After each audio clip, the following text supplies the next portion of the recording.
Hello guys, welcome back to the channel. In today's video, I'm going to show you how to create shortcut on Windows desktop. Okay, let's get into it guys. Here I have opened my laptop and I'm going to create shortcut on this desktop. And if you want to create app shortcut on your desktop, you just need to go to the start menu. You can click on this Windows icon and go to all apps and choose application you want to create a shortcut.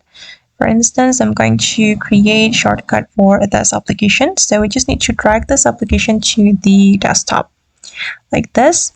Meanwhile, if you want to create file shortcut on this desktop, you just need to go to the File Explorer and choose a file you want to create a shortcut.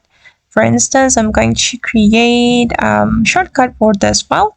We can right click on the file and then go to the More option, Show More option, and select Send To, and you can select Desktop or Create Shortcut.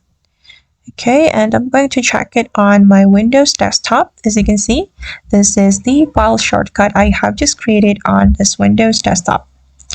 Alright guys, and that's all the way to create shortcuts on Windows desktop. I hope this video will be useful for you.